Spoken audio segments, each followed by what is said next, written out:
Doctor Doom के हाथों पे ये जो निशान है उसका मतलब क्या है? आगे डूम्सडे में ये बड़े तौर पर नजर आएगी, साइंस और मैजिक से भी रिलेट करेगी, इसलिए हम इसको एक्सट्रीम लेवल पर रियल दुनिया में सेक्रेड मैथ जैसी भी एक चीज है जो यूनिवर्स को ज्यामितीय संरचना से रिप्रेजेंट करती है। डॉक्टर डूम के हाथ में ये जो हेक्स स्ट्रक्चर है वो इसी से ही रिलेटेड है। टोनी का EPR फैंटास्टिक फोर का पेनरोज डायग्राम ये इस सेक्रेड मैथ के ज्यामितीय स्ट्रक्चर से ही आता है जो बिल्कुल डॉक्टर डूम के स्ट्रक्चर से मैच करता है। आप इस चीज को ऐसे भी समझ सकते हो कि मल्टीवर्स में मौजूद हर एक यूनिवर्स एक हेक्स जैसा ही है जो आपस में एक मधुमक्खी के छत्ते की तरह जुड़े हुए हैं। डूम के हाथ में ये हेक्स एक यूनिवर्स भी है और आसपास जो छोटे छोटे स्ट्रक्चर हैं वो भी दूसरे यूनिवर्स को डिफाइन कर रहे हैं जो उससे कनेक्टेड हैं। और तो और डूम के हाथ का ये डायग्राम वेक्टर संतुलन और पेनरोज डायग्राम से भी कनेक्टेड है। और देखा जाए डूम का ये स्ट्रक्चर बस ये बता रहा है कि एक यूनिवर्स वो बीच में है और उसके आस पड़ोस बाकी यूनिवर्स हैं, सेम MCU की तरह जहां फैंटास्टिक फोर, एक्समैन और अवेंजर्स और बाकी यूनिवर्स मौजूद हैं। खैर अभी तक हमने इसको एक गणितीय ढंग से देखा है, लेकिन डॉक्टर डूम इसमें मंत्र जोड़कर इसे और भी मजबूत कर देगा। शंघाई का वो ट्रेलर याद है जहां डूम्सडे का पहला लेजर ट्रेलर हमें देखने को मिला था। यहाँ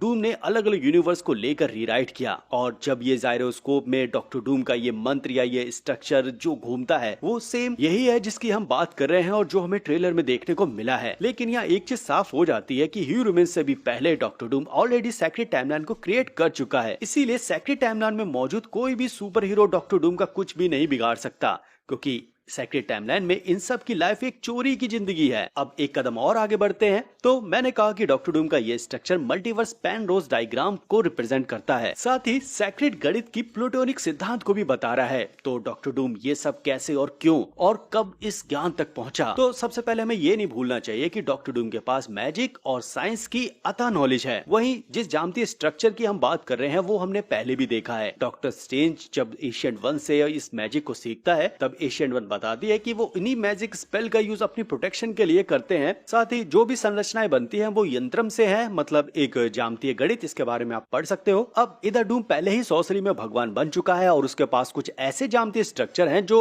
ऑलरेडी इस दुनिया में मौजूद हैं। बस वो अपनी इस सॉर्सरर वाली पावर को, मैजिक वाली पावर को, जिसमें केओस मैजिक, डार्क मैजिक और उसकी माँ से मिला, उसके पास वो सारा मैजिक मौजूद है जो डॉक्टर डूम को अपने इस स्ट्रक्चर की खोज तक ले जाता है। मतलब कहने का यह है कि एक तरफ डॉक्टर डूम ने EPR, Penrose diagram, multiversal travel को थ्योरेटिकल वे में पढ़ा, फिर इसकी और गहरी समझ के लिए उसने ज्यामितीय गणित का सहारा लिया और फिर उसे मिला मैजिक, और तीनों को कंबाइन करके डॉक्टर डूम एक ऐसी पावर बन गया जिसे रोकना असंभव है। और हाँ, इसी में रूल्स भी आ जाते हैं जहां पहले ही डॉक्टर डूम ने फैंटास्टिक फोर, अवेंजर्स और एक्समैन को लपेटे में ले लिया है। अब एक कदम और आगे बढ़ते हैं और बात करते हैं कि ये पेनरोज डायग्राम और डॉक्टर डूम का ये जो स्ट्रक्चर है वो MCU में कैसे काम कर रही है और क्या ये चीज MCU में पहली बार देखने को मिल रही है। जी नहीं, ये MCU में पहली बार नहीं है। थॉर मूवी में इस चीज का मेंशन किया था एरिक सेल्विक और जेन फोस्टर ने। एंड गेम में टोनी ने EPR पैराडॉक्स का नाम लिया और डॉक्टर स्ट्रेंज के मैजिक स्पेल के स्ट्रक्चर में हमने ज्यामितीय संरचनाओं को देखा जो बिल्कुल flower of life, golden ratio, plutonic solid, एक फंडामेंटल डिवाइन ब्लूप्रिंट की तरह है जो यूनिवर्स की लाइफ को दर्शाता है। फ्लावर ऑफ लाइफ एक बेहतरीन चीज है, मौका मिले तो भाई लोग इसको एक बार जरूर देखना। खैर यहाँ पर दो चीजें काम की हैं। नंबर 1 ट्री ऑफ लाइफ,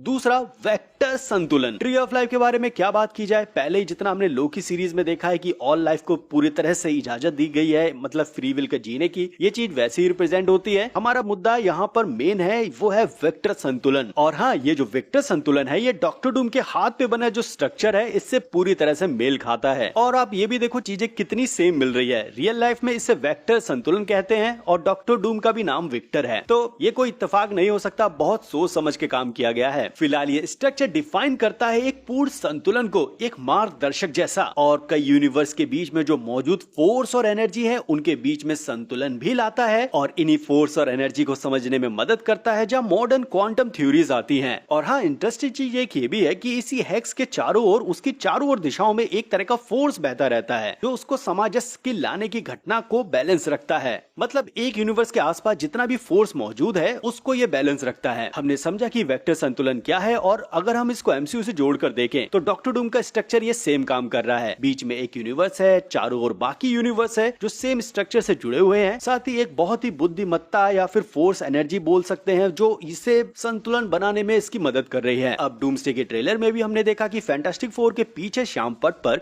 3 अर्थ आपस में खिंच रही थी और तीनों में एक तरह का फोर्स था जिसको हम ग्रेविटी या क्रोनल ग्रेविटी ऐसा करके कुछ बोल सकते हैं। तो ये जो फोर्स यूनिवर्स के बीच में अलग अलग अर्थों के बीच में लग रहा है वो सेम ये विक्टर संतुलन है और यही सेम डॉक्टर डूम का ये स्ट्रक्चर बताता है। खैर पूरी मूवी में ये एनर्जी फोर्स स्ट्रक्चर ये टूटेगा और शुरुआत होगी इनकर्जन की, और इसी चीज को बैलेंस करने के लिए डॉक्टर डूम आया है। और डूम की ये बात और डूम का ये मोटिव कैसे रिप्रेजेंट हो सकता है, तो भाई लोग उसके पास ये स्ट्रक्चर है। चलिए अब एमसीयू का रिकैप लेते हैं और समझते हैं कि कब कितनी बार और कैसे मल्टीवर्सल ट्रेवल को अब तक दिखाया गया है और ये सारी चीजें कैसे डॉक्टर डूम से कनेक्टेड हो रही हैं। सबसे पहला है मोवियस स्टेप, साथ ही ग्रैंडफादर पैराडॉक्स जिसका बहिष्कार एंड गेम 616 में कर दिया। मतलब पास्ट बदलने से फ्यूचर नहीं बदलेगा बल्कि एक टाइमलाइन क्रिएट होगी और इस वजह से कई और भी टाइमलाइन बनेंगी जिसे एशियन 1 और टोनी स्टार्क पहले ही समझ गए थे। दूसरी तरफ ग्रैंडफादर पैराडॉक्स का भी बहिष्कार किया जो एक्स-मैन यूनिवर्स और डेडपूल वुल्वरीन के साथ नहीं दिखता। मतलब इनके पास्ट को बदला जा रहा है तो इनका फ्यूचर भी बदल रहा है। ये सेम चीज कॉमिक्स में भी एक्स-मैन के साथ हुई थी X Men days of fast future comics event में, जहां वुल्वरीन फ्यूचर बदलने के लिए पास्ट में ट्रेवल करता है लेकिन बाद में अल्ट्रॉन आकर बताता है कि जो वुल्वरीन ने किया उसकी वजह से वो ऐसी टाइमलाइन में चला गया जो वो चाह रहा था कि वो वैसी हो, लेकिन वास्तव में वो सब टाइमलाइन मौजूद है जहां से वुल्वरीन भागा है। तो कायदे में इसका रीजन कॉमिक्स में भी बताया है कि वुल्वरीन ने बस एक टाइमलाइन जंप की थी, ना कि पास्ट बदलने से उसने फ्यूचर को बदला था। अब सोचो ये चीज अगर एमसीयू में आगे यहाँ हो जाती है तो कितना सही हो जाएगा, वरना एक यूनिवर्स ऐसा है जहाँ पास्ट बदलने से फ्यूचर नहीं बदल रहा है, वहीं एक यूनिवर्स ऐसा है जहाँ पास्ट बदलने से पूरी तरह से फ्यूचर बदल जाता है। फिलहाल यहाँ पर मोबियस स्ट्रिप का इसलिए यूज किया गया क्योंकि जितना भी यूनिवर्स में टाइम मौजूद है वो टाइम ट्रेवल से बटे नहीं और लूप वैसे चलता रहे जैसे मोबियस स्ट्रिप की थ्योरी कहती है कि 20 से अगर फाड़ दोगे तो फिर एक बड़ा लूप तैयार हो जाता है। खैर यहाँ पर एक बड़ा लूप नहीं बना जो हीरोमैन चाहता था, बल्कि लूप ही ब्रेक हो गया। फिर इसके बाद आता है फैंटास्टिक फोर का ये श्याम पथ। यहाँ एक फिगर है जो वॉर्म होल को दर्शाता है और साइड में लिखा भी है दूसरा यूनिवर्स। ये मल्टीवर्सल ट्रेवल इतना इजी नहीं है, इसीलिए इसके नीचे है यहाँ पैन रोज डायग्राम, एक हेक्स, डॉक्टर डूम का स्ट्रक्चर जिस पर हम ऑलरेडी बात कर चुके हैं और डॉक्टर डूम के हाथों पे दिखने से पहले ये स्ट्रक्चर हमें फैंटास्टिक फोर मूवी में दिख चुका था। खैर इस डायग्राम में ये बताया कि मल्टीवर्स में ट्रैवल कैसे होता है। तो सबसे पहले शुरुआत होती है अपने यूनिवर्स से, फिर ब्लैक होल से होते हुए, व्हाइट होल से होते हुए फिर पहुंचते हैं दूसरे यूनिवर्स पर। साथ ही इसके पास एक एंटी यूनिवर्स भी होता है जहाँ समय रिवर्स में चल रहा है। हमें जितनी बार मल्टीवर्सल ट्रैवल करना होगा और जितने भी यूनिवर्स बीच बीच में पड़ेंगे उनके ब्लैक होल और व्हाइट होल को लगातार बाईपास करना होगा और इसीलिए आता है टीवीए का टाइम गेट या पोर्टल, जिसे टीवीए और अर्थ 838 में टाइम गेट के नाम से जानते हैं। और हाँ, यही सेम चीज अमेरिका चेविस के मल्टीवर्सल पोर्टल में भी दिखाई देती है। सबसे पहली बात, अमेरिका चेविस यूनिवर्स के बीच में ट्रेवल कर सकती है, ना कि ब्रांच टाइमलाइन के बीच में। दूसरा, जब स्टार पोर्टल खुलता है तब इसमें 4 स्टार होते हैं। कायदे में तो जैसे डॉक्टर स्ट्रेंज का पोर्टल खुलता है तो वैसे एक ही होना चाहिए, लेकिन यहाँ 4 क्यों? तो यहाँ सबसे पहले 4 से शुरुआत करते हैं जो होता है व्हाइट कलर का, मतलब व्हाइट होल। और इसी में हमें जो अगला यूनिवर्स है उसकी एक छोटी सी झलक दिखाई देती है और ये 3-2 मिक्स होके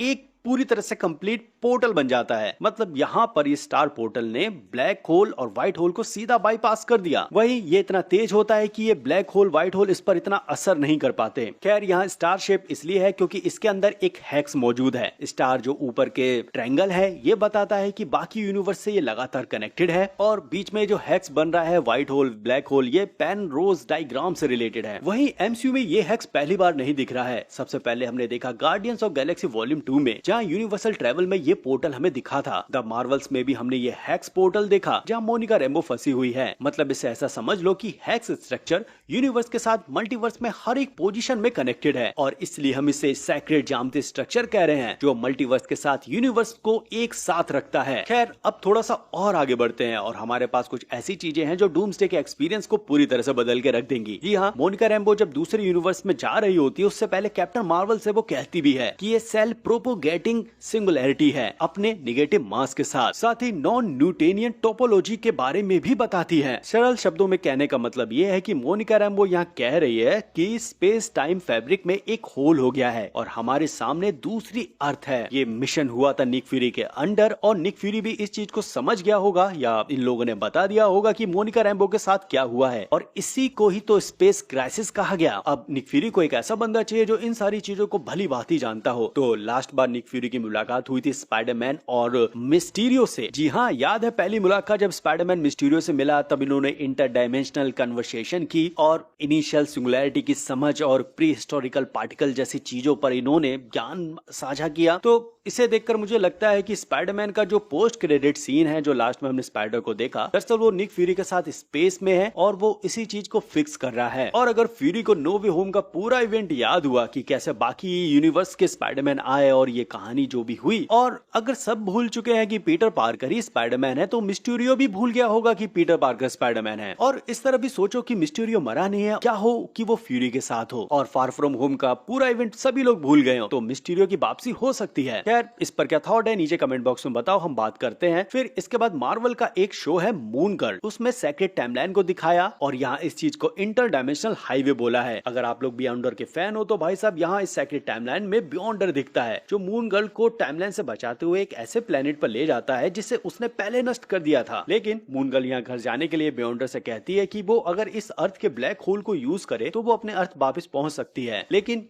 इस ब्लैक होल से गुजरते हुए उसकी चाउमीन बन जाएगी और वो इतनी खिंच जाएगी कि वो एक सिंगुलैरिटी बन जाएगी। मतलब यहाँ सिंगुलैरिटी का ये है कि ब्लैक होल के अंदर कुछ नहीं बचता, सिर्फ आप एक लॉ में रहते हो और उस सिंगुलैरिटी को चाउमीन जैसा एमसीयू में बताया है। और विक्टर टाइमली फैंटास्टिक फोर की भी डेथ ऐसी ही हुई थी। खैर, नोटिस करने वाली चीज इस एपिसोड में यह है कि नॉन कम्युनिकेटिव इक्वेशंस और नेगेटिव मास का यूज यहाँ पर किया है सेम ह्यूमन्स की तरह। और हाँ, जो रिसेंट में ही डॉक्टर डूम का ब्लैक बोर्ड हमारे सामने आया वहां पर भी ऐसे ही इक्वेशन थी। वही दूसरी तरफ जो हमने स्पाइडर वर्स में स्पोर्ट को देखा वो भी इसी कॉन्सेप्ट पे आधारित है और हाँ, वो भी व्हाइट और ब्लैक होल से बना है, इसलिए तो वो इजिली मल्टीवर्सल ट्रेवल कर सकता है। फिर इसके बाद doctor strange what if season 2 के लास्ट में हमने देखा था कि उसने अपने लिए एक यूनिवर्स बनाया एक फोर्स का यूज करते हुए। व्हाइट होल क्रिएशन हुआ, वॉचर उसे देख रहा था और देखा जाए तो जिस ढंग से यहाँ ये सारी चीजें अलग अलग एमसीयू में पड़ी हुई है टुकड़ों की तरह, डॉक्टर डूम का बस यहाँ पे आना होगा और उसको एक साथ लाना होगा। और वास्तव में वो ये चीज ऑलरेडी कर चुका है। इन विचारों एक्समैन, फैंटास्टिक फोर और एवेंजर्स को पता नहीं है कि उनकी ओरिजिनल लाइफ क्या थी, यहाँ तक कि डॉक्टर डूम ने उन्हें ये लाइफ दी है जिसको मैं चोरी की जिंदगी कहता हूँ। खैर, यहाँ पर यूनिवर्स का क्रिएशन जैसे डॉक्टर स्ट्रेंज ने फोर से किया है, दरअसल वो जायरोस्कोप के सिद्धांत पर आधारित है। यही जायरोस्कोप हमने शांग-ची के डूम से ट्रेलर में भी देखा। कैंग के मल्टीवर्सल कोर इंजन के अंदर है जहाँ डॉक्टर डूम का स्पेल छुपा हुआ है, साथ ही टाइम ची और ह्यूमन्स के टेम्पोरल लूम में भी है। तो